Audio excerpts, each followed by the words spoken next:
This is Scott Richmond and Arnie Sherman. You're listening to What Do You Know on Newstalk KGVO, AM 1290 and 1015 FM.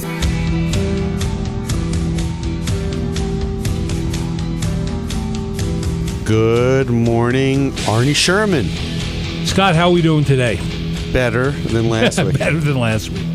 You know, we're going to violate one of our rules because we had started a year ago and said we weren't going to do a political show. We weren't going to fit into the slot along with all the other political shows that air on KGVO here. Mm-hmm. However, this election... Desperate times. No. This election was so unorthodox in so many ways. Right.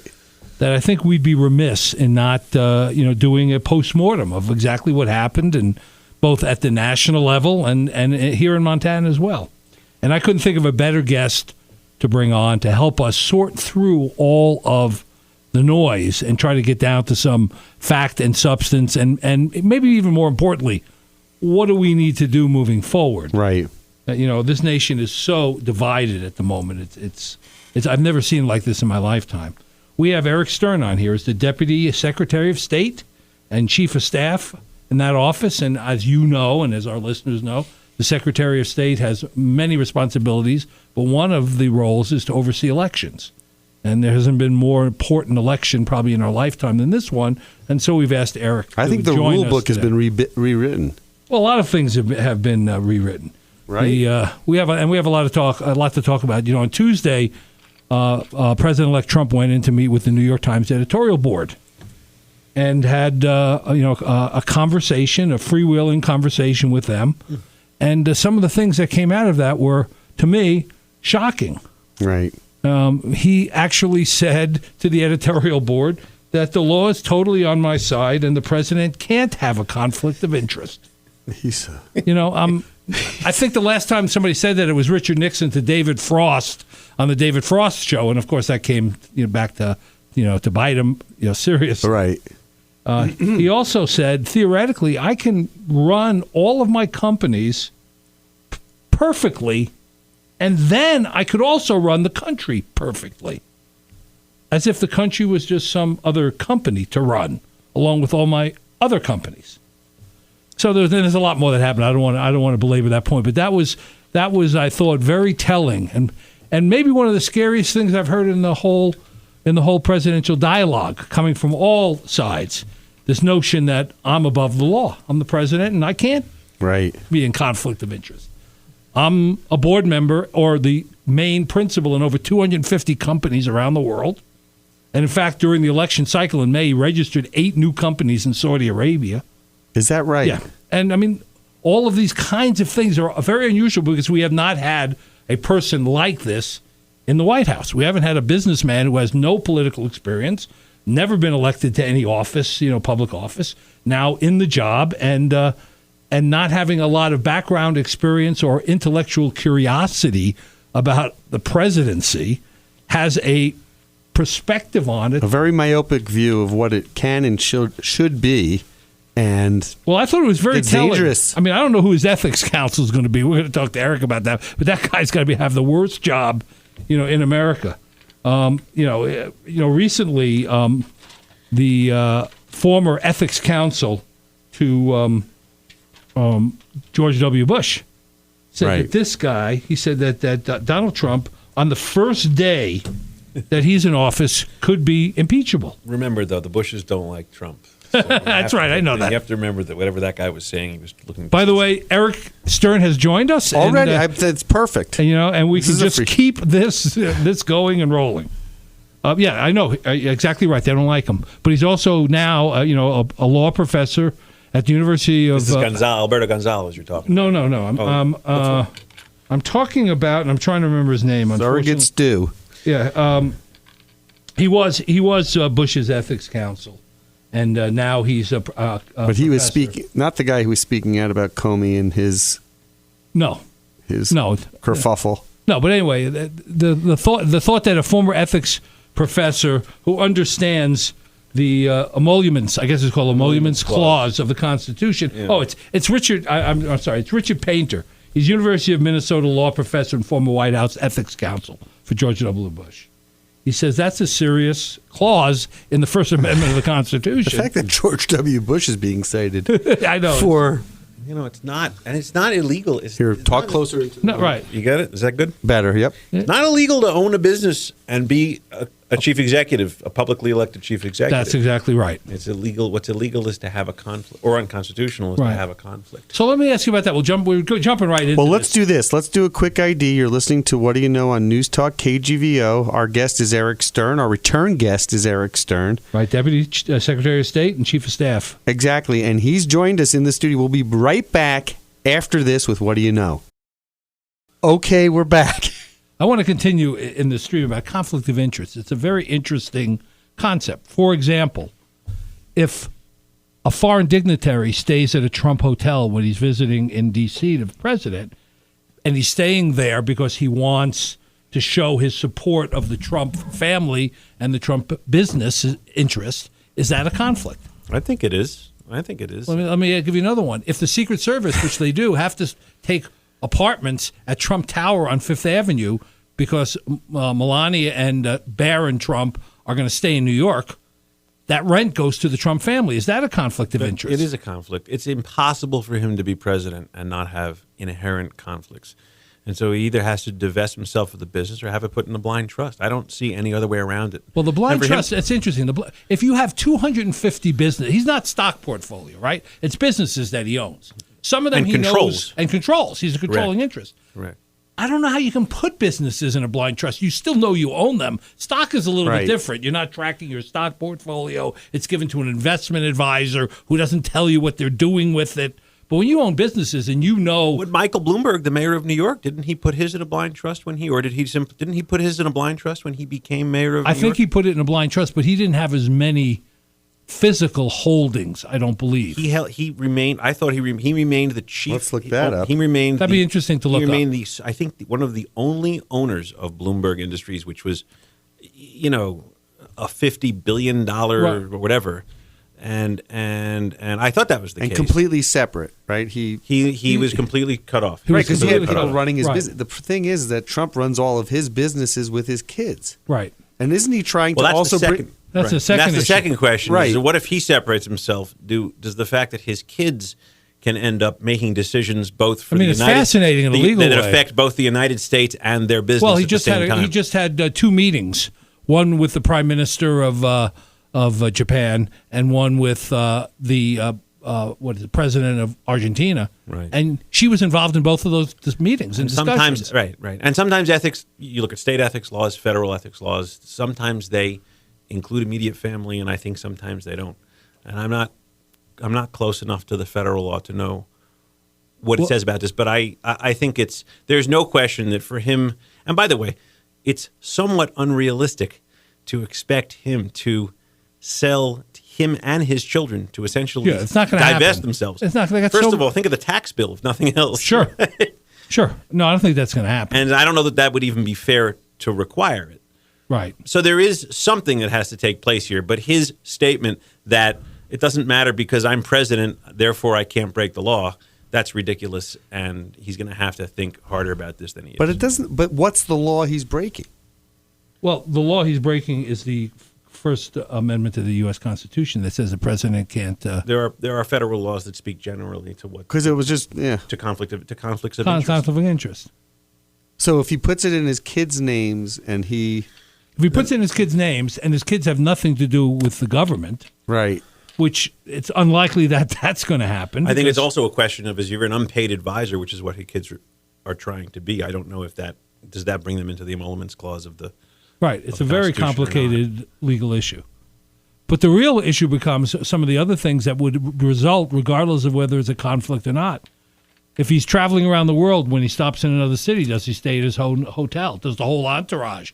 That's millions of dollars worth of revenue going to his personal companies. Correct. One of the things that it's not fair to his company if he divests him, or if he made a policy that he would never do it. Then that's actually his company is doing worse than if somewhere else were president. One of his senior advisors this week said, it's a deal that the public knew they were getting when they voted for him. They knew this was part of the deal.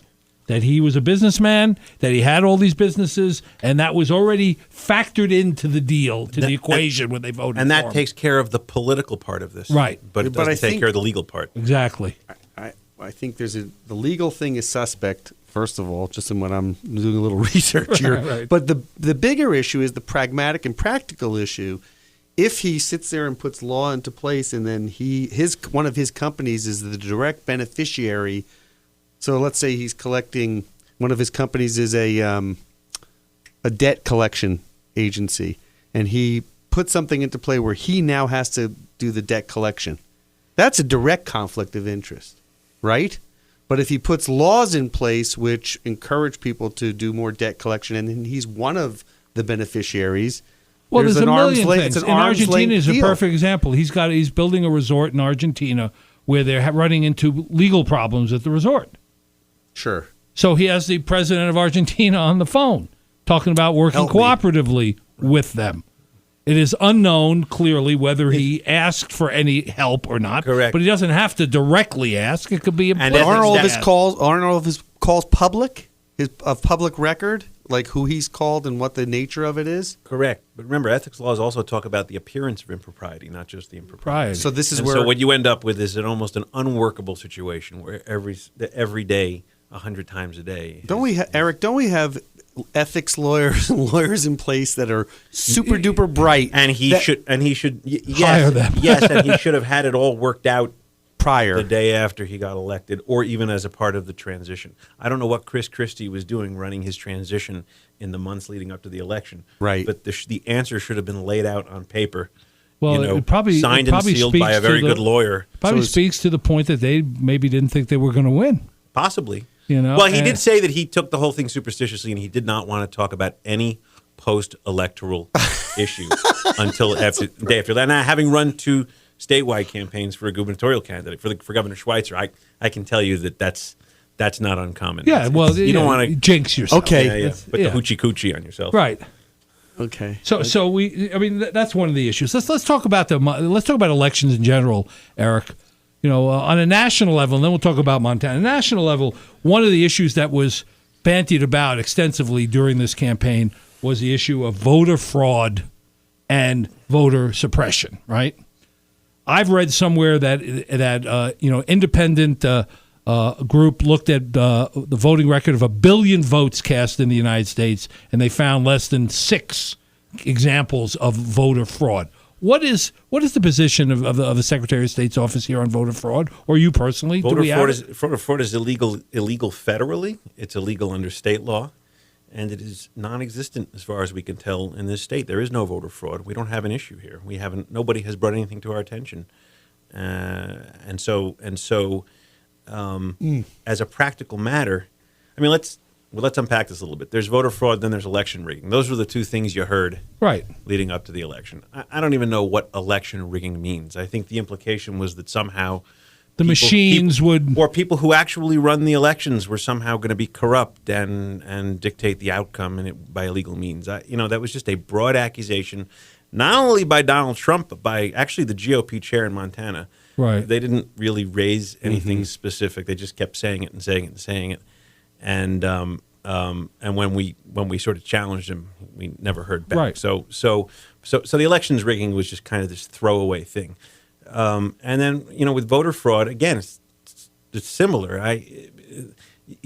Yes, can somebody try to go around and register 3, 4, 5 times in multiple states or in multiple counties? Yes, but it'll be caught. And they run, and not to mention the fact that they run the risk of being prosecuted because it's against the law. Right. Right. I don't know. Is it really where you want to go to jail so that you can vote? Cast 3 ballots. In the presidential election instead of 1. On the other hand, there's the issue of the voter suppression, which may in fact have more weight to it. There were 886 less election voting places than the last presidential election. That's what we call voter suppression. Yeah, voter suppression. Yes. And you have to know that in Montana, particularly the 8 years that Linda McCullough has been Secretary of State, we've worked very, very hard to expand voting opportunities, voting election sites, voter registration opportunities, registration Early period, voting. early voting, absentee voting. We're one of the few states in America that allows non-excuse absentee voting. So you can just vote by vote by mail. That's the way I Mail vote. voting. That's the way I Yeah. voted in the election. Yeah, I don't know why every state doesn't have it. They should have It's it. ridiculous. They should have. So there's this range of this kind of basket of options that you can present the voter, and some states do them all. Right. And these are the states in which voting is the easiest.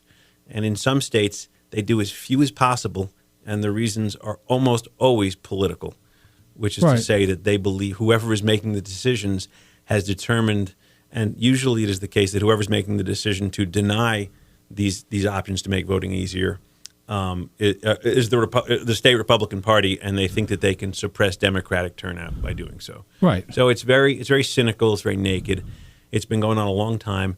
The 8-hour lines you saw in Florida in 2008 and 2012, people waiting online 8 hours, mostly black communities.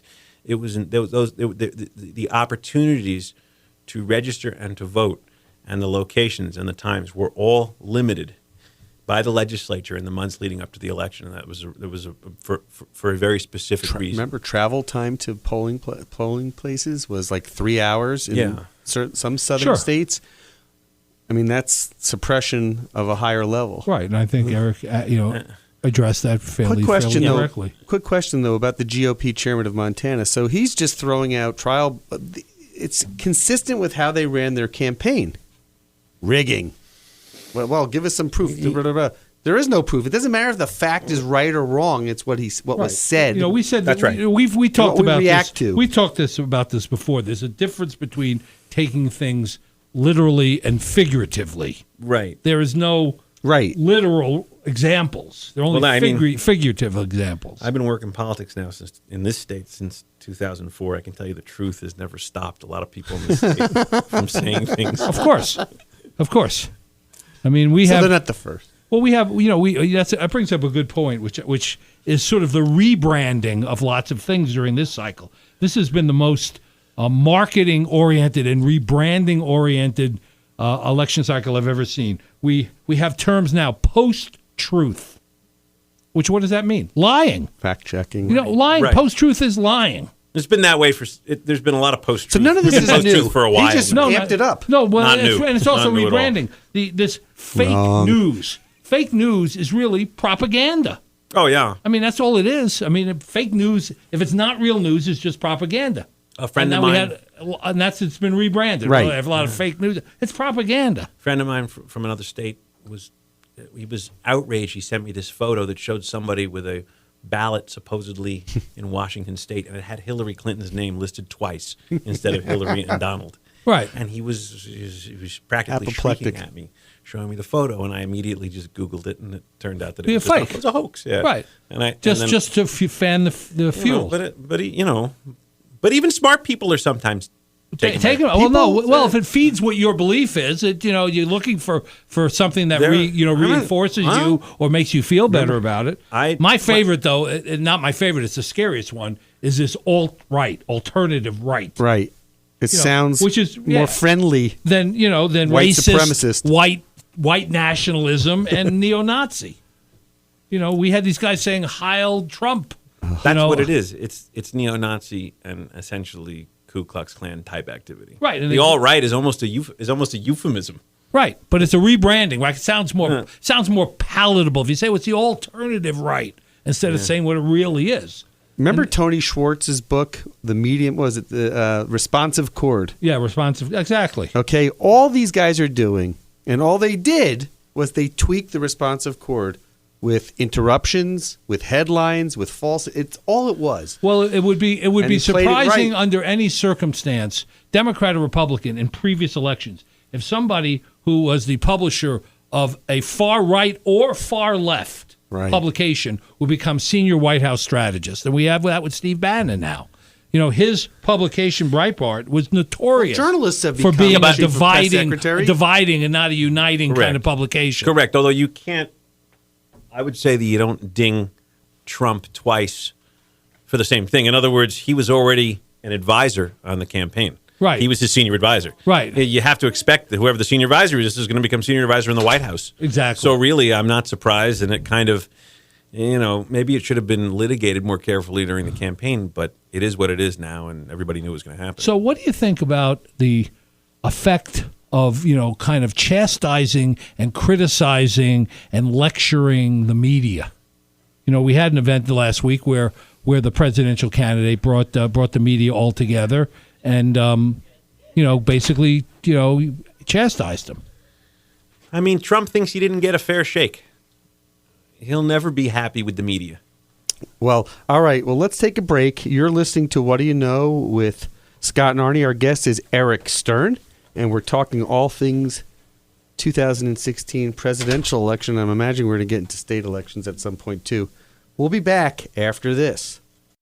And we're back with What Do You Know? So we're talking about the role of the press. You made a very important point. I think, and I agree with it. I think Donald Trump really felt he got didn't get a fair shake. Is that accurate? Do you think?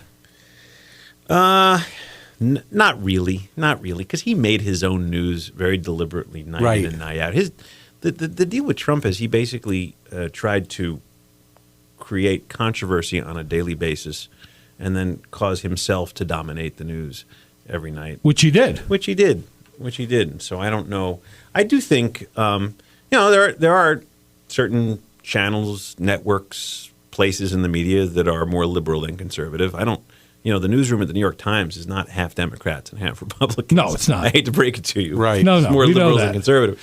And so, it's natural that the New York Times wasn't gonna be too nice to him.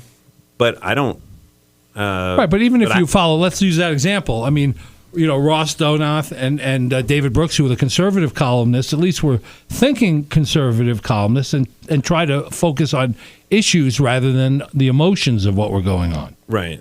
So it was not like, Breitbart, which has Breitbart has no body other than the ones that total matter, though. luck. It almost doesn't matter because what he was doing is literally fanning the flames every moment he could to have his voice heard. And so all he was doing was like, boom, his supporters, his base kept on hearing him. Oh, he's ahead. He must be ahead. Yeah, I got to tell you, and the place where that strategy worked perfectly was the primary.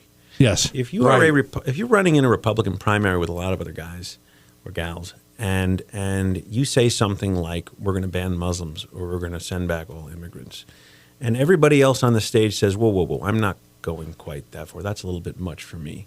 You have basically won the primary. Right. They're playing by the rules. Yeah, and he did. And that's exactly what he did.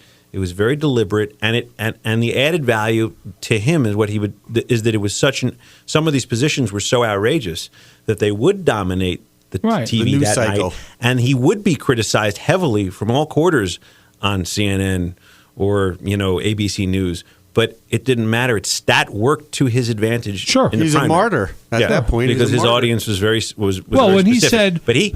when he said, for example, I'm going to bring back coal jobs to West Virginia, every media source says that's not possible. Right. That didn't matter. That resonated with the voters. But remember, he cares. He cares about our jobs. But how did he get a majority of women to vote for him? How did that happen? 53% of women voted for him. No. Majority of white women voted for him. Right. Hillary got 58. I think. So how does he get the majority Hillary of didn't white get women? as many women as Barack got. Right. Right. Okay. So there's the Barack factor, but the fact of the matter is that, and he got how about a higher majority of Hispanics? Not majority, but a higher percentage. Higher percentage of Hispanics voting for him than Barack Obama. The easiest answers are, number one, Hillary Clinton has never been a politician with a very wide-ranging appeal. And the second one is that on the issue, on the economic issue that really made the headlines in this campaign, she was in exactly the wrong place. She was She and her husband were the architect of free trade. Right. And that's not the place to have been for this election. Right. Really regardless of whether the facts... And it wasn't so easy. Whether the facts support free trade or not, it was not emotional. It was not the right emotional And so the campaign, place to be. so her campaign strategy became, we're going to try to show that this guy is a little bit unsteady and a little bit, Well, I was going to ask, a little do you bit think, crazy. was it Mook? Did he run and racist and bigoted and all the rest? And so, but didn't he run a too genteel campaign for her? Like, shouldn't he have been a little more? They were pretty harsh on. I mean, they ran the number of. They were very hard hitting negative ads all across the country. I think the problem was what was their positive message? What was the thrust of their message looking forward? Make America great again. Did they handle the? You mean? Oh no, Hillary. No, what was what Hillary. was the Democratic? What was the forward-looking Democratic? Stronger policy? together. Right, which is really just saying he's divisive and I'm not going to be that. Right. I don't know that that's in the end. But then again, let's not forget she's. By the way, they're still counting the votes. Yeah, she's up by 1.7 million, and it might go over 2 million. So, so the that's polls 4 times when everybody Al Gore, talks, all that's the 4 polls, times what Al Gore got in terms of percentage. All the polls everybody's talking about that were so off base. They were national polls. They really weren't that far off nationally. I mean, towards the end, the average in the last week, if you looked at these things, was probably about 3 points. And she won by 2. She won by about, at this point, maybe 1.5. Yeah, point and a half to 2. Yeah, I mean, but could she have been more aggressive and more incendiary as he was in her rhetoric, in her way of kind of undoing him? I don't. When you've been around long enough. Your who you are has been written as a book that's been written over 30 years, and you can't suddenly start. Let me switch gears here for a second on this. So, Democrats had polling that showed they were going to win the White House. They had polling that showed they had a very good chance to take majority control of the Senate, and that didn't happen. So the Democratic Party now sits with no control of any branch. They have the Republicans have 39 governor slots out of the 50, and one can make the argument that the Democratic Party, is the party in shambles. And a few weeks before the election, all the editorials were saying the Republican Party's in shambles. This is the end of the Republican Party. We won't have a Republican president for the rest of the century. Blah blah blah. And now, in 4 short weeks, that's changed. And if Trump has really rocky waters, we're going to be saying the opposite. Right. So what does that all mean? What does that all mean? Is everything still fickle and no one has a path forward? What do you do? If you're in Washington, D.C., sitting down with the Democratic leadership, Eric, what do you say to them? What you need is a very strong president who can get everybody behind him and then do things that actually work. If you have that, I think you can actually get some things done in this country. So Barack Obama was not strong? In some ways he was, and in some ways he wasn't. Right. I mean, most of his presidency, he was below 50% job approval. Sure. Right. When you're 49%, 48, 46, at some points he was at 42. You're not going to have people will throw tomatoes at you. The Republicans have been very strong during the Clinton years and the Obama years to take a strident position from the very beginning of opposing almost every initiative they could oppose. Should the Democrats do the same thing as the loyal opposition to the Republicans? I think as a citizen of America, I don't want to see them oppose things that are actually helpful. I mean, there are certain things Trump has been talking about that if he's serious about it, and if the deal looks right, the Democrats should support it. And the Republicans should have supported certain things that Obama proposed. And by the way, Trump's now talking about redoing Obamacare, but the truth is, whatever deal we get on Obamacare, the Republicans could have gotten that in 2010 as well. Sure. They just didn't want to do business with the president. Right. And they decided to oppose anything. So did they put party above country? Of course. Of course. And voters seem to be okay with that. Because they kept them in the majority. No. Well, they did keep them in the majority. They didn't throw the bums out, unquote. Well, they actually, at one point, didn't we increase Senate seats in, when was the last time the Democrats made large gains? And large gains was during I guess it was 2 years before Obama. Yeah, 2 years before Obama. Yeah, the last 2 years of W. Well, they reelected the president by a pretty decent margin. Right. And so if Congress is opposing the president and everything he does, and then they reelect the president by a large margin, I would think that that's the American citizens saying we actually don't want to see this guy. So let's play it out for a second. What does Trump need to do, right, in the eyes of the whole country, not just the Republican Party, to kind of steer it more towards the middle? Like, what are some of the things he could do? Like, obviously he's screwing up now because of his appointees.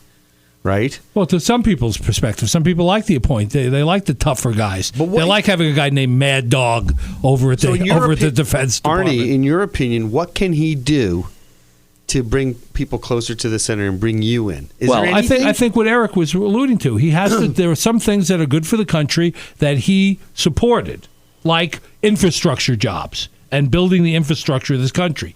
As you've traveled abroad, as Eric's traveled abroad, you go to other countries and their highways and bridges and their ports and their terminals and their streets are much better off than when you're driving through the heartland of America. Okay, but that's a big sweeping thing. But personally speaking, from your own person, what can he start to do to make? Well, I think more first of all, to me the deal breaker is you don't take a white nationalist, you make him White House strategy advisor. Right. I mean, Steve Bannon is not an unknown guy where there's whispers about. You can read the last 2 years of Breitbart that he was the chairman of and see, the position of him and the newspaper.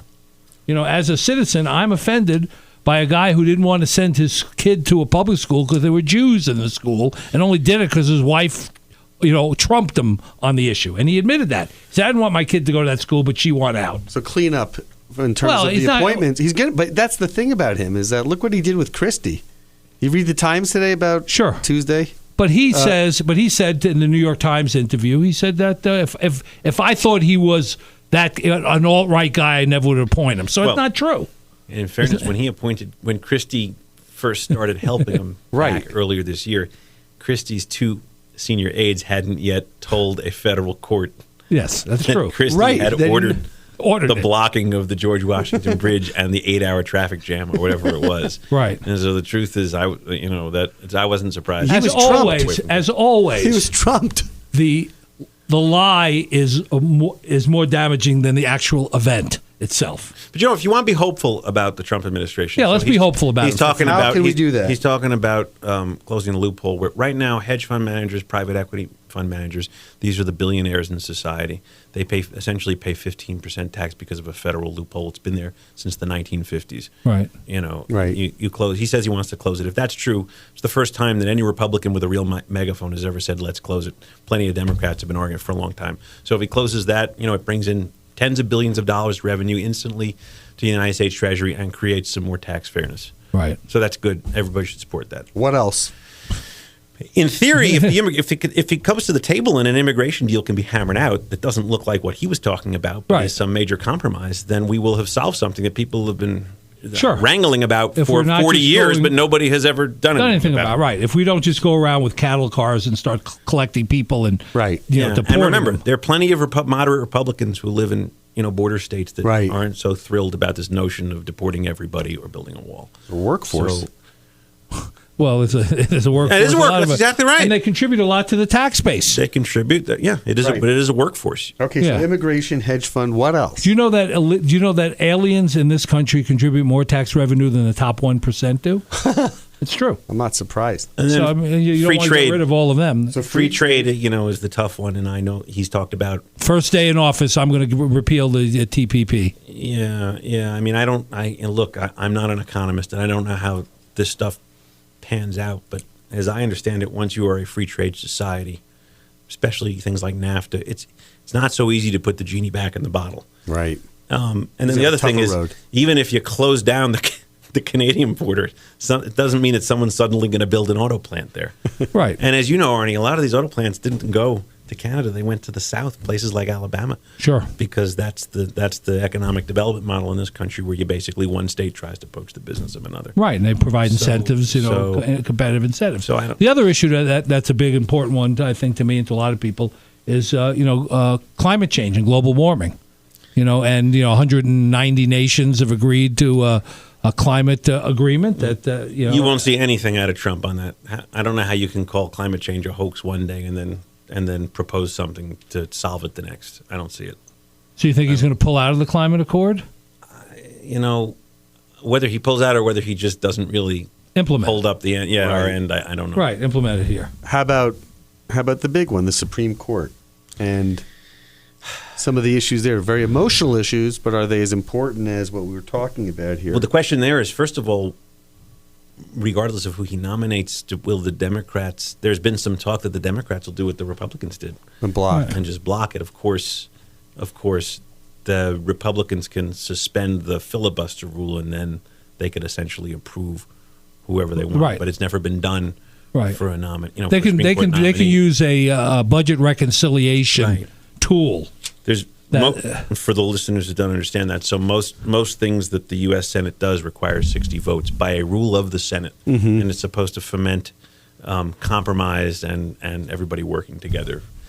And so it's been very rare when they only a few times have they ever really suspended that rule for things like this for large items, and I don't know what will happen, but it's hard I have trouble imagining Democrats. I thought it was already suspended because Democrats approved the nuclear option. Well, but they've not. I don't think they've done it. They've never done it for judicial Supreme Court for a Supreme Court nominee, and there's Republicans now talking about how they don't want to see it suspended for that. Right, for historical reasons and for constitutional reasons. Right. But my view is I don't think they're gonna. I don't see the Democrats prevailing for 4 years or maybe 8, and us having just a 4-4 Supreme Court. No. It's hard to imagine, but you never know. Well, the only strategy the Democrats have, and it's going to be a tough one because of just the way the luck of the draw, is to try to get control of the Senate in 2 years, and they're defending more seats in 2 years than the Republicans are. So it's unlikely that in 2 years from now the Democrats are going to get control of the Senate. Right. So it's going to be like this for 4 years. Who's going to come out from the Democratic Party that's going to be the strongest voice in the room? Chuck Schumer, who Donald Trump says he likes a lot. You know, and whoever the chairman and whoever the new Democratic chairman is right now, they're talking about Ellison, a guy Keith Ellison, who's a Muslim, Minnesota, Muslim from Minnesota, African American Muslim, very very active, very passionate. So smart guy. I don't know that. Let's talk about you personally, Eric, related to all this. You've worked for three terms, 12 years. You worked for 2 Democratic governors, right? In a red state, generally a red state, Democrats who have prevailed. What did Brian Schweitzer know, and what does Steve Bullock know that allowed them to do something here that hasn't been replicated in a lot of other places? Well, for one thing, it's the old expression is the economy's stupid, right? Right, it's true. Yeah, and there's been some good fiscal discipline by these 2 Democratic governors spanning now 12 years, and now it's going to span 16 because Bullock just won re-election, and it's kept the state in really good financial condition. And I think Montanans, if you look at the polling, people by almost over 65% were saying the country was on the wrong track leading up to the election. Right. But it's flipped in Montana. That many people think things are going well here. Right. And so a campaign against the government, which you attack him on the economy, jobs. This state is doing not going to work extremely well. We have problems. There are industries that are struggling. Not everything is perfect, but we have done much better than the national average. Much lower unemployment, much more growth. Going back this last decade and a half. Right, the state budget's in the black. Yeah, correct. We've had good ending fund balances.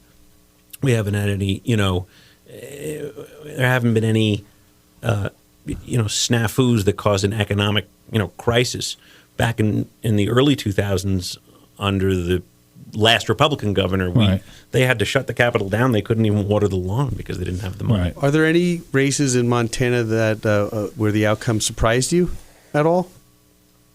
So what happened is now a Tuesday and a half ago. I've lost track on November. It's almost 2 weeks ago. 2 weeks ago. So there are the top seats. So the 2 U.S. senators and the congressional seat, and then the governor, and then the attorney general. And then you have 3 seats below that are also statewide. It's the state auditor, who's the insurance regulator, Secretary of State's office, does business registration and elections, and then the public instruction, the office, the superintendent of public instruction. All those 3 seats went Republican. It's the first time since the early 1930s that they've all been held by the Republican Party. So the Republicans are happy about that. That's their set of antlers for this go round. They were hoping, of course, the prize was the governor's race. The congressional seat, that's an extremely difficult seat for Democrats to win. It's been Republican for going back now almost to Pat Williams. To Pat Williams. But the one they really wanted was the governor, and so they had this wealthy man in Bozeman, great Gianforte, very huge personal wealth. Started a software company in Bozeman back in the 1990s, grew it into a phenomenal company. Yep. It was sold to the Oracle Corporation back about 6 years ago. And the sale was something like $2 billion, and he made at least his personal assets were probably somewhere between $200 million and $1 billion, and he spent a lot of his own money on this race. It was the most expensive governor's race. It was the most expensive governor's race in this state's history, and actually, it was the most. I think it was the most expensive state-based race in America this cycle. Wow. For a state office. And Steve Bullock, the incumbent Democrat, raised his money the old-fashioned way because he doesn't have personal wealth, and it was a competitive race, but he won. Bullock won with about a little over 50% of the vote. Gianforte took about 46 and change, and then the Libertarian candidate took somewhere between 3 and 4 points. Gianforte struggled because they were the hit on him that they did early was that he had once tried to block the public from using a fishing access spot on the edge of his ranch, which is just outside of Bozeman. Right. And based on his explanations, it sounds like he probably did do that. Right. The campaign that the Democrats ran against him kind of accused him of being almost an undocumented alien in the state of Montana, because he's from New Jersey originally, and even though he's lived here since the early '90s, that was sort of they referred to him in all the ads as Jersey Gianforte, and so that type of thing hurts. That hurts. Sure. That's not. Even though he used the old Conrad Burns line, I wasn't born here, but I got here as fast as I could. And he did do that, but he didn't do it until the very end of the he should have done that earlier. And yeah, I think so. And I'm not sure whether it would have mattered. I don't know. But then he. It was a nasty campaign. There were a lot of really negative, nasty ads going both ways. He tried to make an issue of the fact that the governor, flew around, uses the plane to fly around, and would also do political fundraisers on the same trips, which is not illegal. And so he, there was this kind of, it was ugly. It was very negative. But in the end, I think that when you're the incumbent governor and things are going well, it's hard to take you out. Very hard to take you out. Very hard to take you out. Final comment, okay? Before a break, or are we done for We're pushing up against our hour here. Well, I think that we have a historic crossroads that we're facing here. Right. The country is deeply divided. We talked about this in the last show, and Eric I wasn't here for that, but I mean, you have a situation where the incumbent, the nominee, the presidential nominee, won the Electoral College, but it's going to lose by as much as 2 million votes to popular vote. And there's some people, obviously, who are unhappy about that, want to do something with the Electoral College, which I'm not so sure I would support making changes to. Right. You have this literal group of people who took what and what continues to take what Donald Trump says literally, and people took it figuratively. They saw it as, like, I'm going to bring jobs back. I'm not sure they really thought they were going to get coal jobs back, right? Or the factory was going to open again. But somebody spoke to their issue, and and the other side of the aisle, thought what he said was figurative, and they didn't have much, as you pointed out, to say in response. The campaign was weak in carving out a picture, for the future. You have most of the urban areas in the country and the cities going Democrat still. I don't think there's a major city in the United States that went Republican. And then every rural county in America pretty much went Republican. So you really have an issue of a deep divide between the city and rural areas. And I don't know what you do about that. I don't know what the issue is that unites rural American, or what's the common issue Used to be a war, Well, right? You go to war, World War II, and everybody puts aside their differences. And there was the inequitable distribution of wealth and the unfairness of the economic system is an issue that has an overwhelming majority behind it. When Bernie Sanders was in the race, Right. that's all that was being discussed on a nightly basis. And the minute he was gone, it became about Donald Trump and the way he treats or talks about women, or Hillary Clinton and her server and her emails. And the discussion about economic Inequality. Fairness. fairness disappeared. It was gone. well, it's probably the greatest disparity in the history of this country, right? In terms of the 1% versus and how much money they control and what the rest of the population has access to. And I don't see any policy out there that's going to have much of an effect on that. We've never seen anything like it, and nobody's really speaking a language that suggests that anybody's going to do anything that radical about it Right. on a national level. Well, they're not even talking about it. And geographically, think about it, where it really is apparent is in, it's not in Montana, right? So it's not an issue that's hitting us in the face as much as, let's say, the left coast and the west coast. I mean, the governor put in his budget a tax increase for people who earn over $500,000 a year. And I can tell you, I've looked at polling data before. That's people support that. Right. Support that. And what's the composition of our state of people that make that type of money? It's small, but it's not inconsequential when you look at the revenue results. That are from here, not that come here. It's much more consequential in other other areas, Texas, Sure. And, California, New York, It'll Boston, be interesting. Massachusetts. You're starting to see, a movement nationally to see a higher minimum wage. Right. These things keep going, even if Bernie Sanders is not around to talk about Right. it. By the way, if Bernie Sanders was the nominee, do you think he would have won? I just don't know how to handicap that. It's hard to. Hard to. As I said, he probably would have done as well as she did with the national popular vote. Right. And my guess is that he would have been very strong in the Rust Belt. So I think he might have had a better chance, but you never know. Trump It's was the hard to best. say. Final word. Trump was the better media manipulator and manipulated to such an extent that it almost didn't matter. It's hard to beat someone like that. Well, it's hard to beat somebody that gets $2.8 billion worth of free media. In a played to the media. concentrated period of time. He played to the media. It almost didn't matter what he said. And every time we went after him, that played to his base. Whereas we went after our folks, she went after him, didn't matter. Right. And I admire Hillary Clinton, but I don't think she was the candidate for these times. No, I agree.